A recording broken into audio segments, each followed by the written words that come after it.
Hi, I'm Greg Kozak, and I'm here with Wendy Perkins from Wai Nui O Kanaka paddling. Tell us a little bit about Wai Nui disabled paddling, which I've been doing for 8 years since 2013.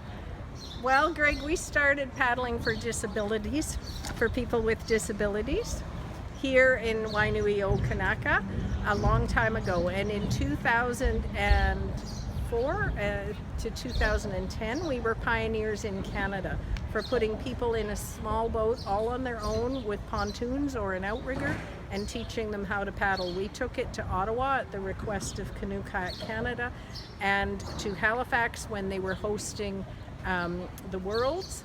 And from there, it's been picked up by the Paralympic Association, and this year now, it's now a Paralympic sport because of our work here under the bridge.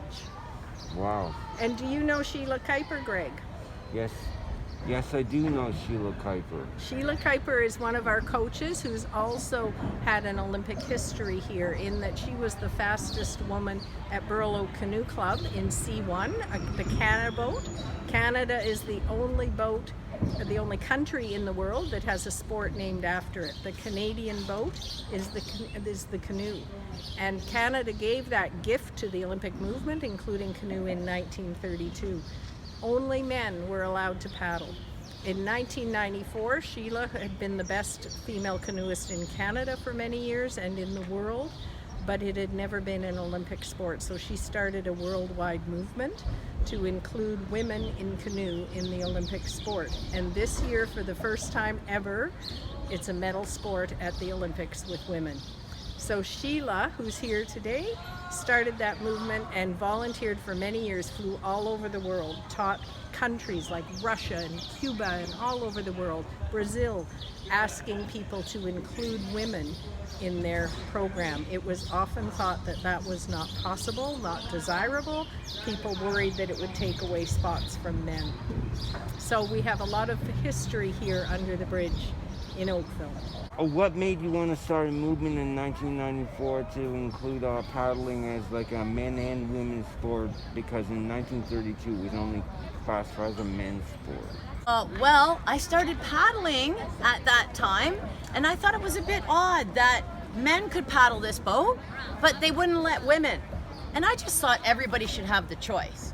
So it's not that I didn't want to support men's canoeing and men's kayak and women's kayak. I just thought if there was a new person coming to the sport, they should have the choice. So I just asked the simple question, why not women? And so we went to Hungary in 1998 and asked that question. So that's when the movement started. We've had lots of support, and Wendy Perkins was one of the first people who, helped me along in those first few years. And I can't believe it's been 23 years.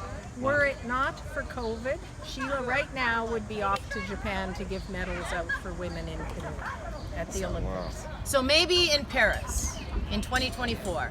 But we're pretty excited. Thanks for asking. You're welcome. Yeah. Also, Charterability is our partners. We share the lease on this property. So we've been partners with them since the beginning of Wai Nui, and we love having that shared relationship.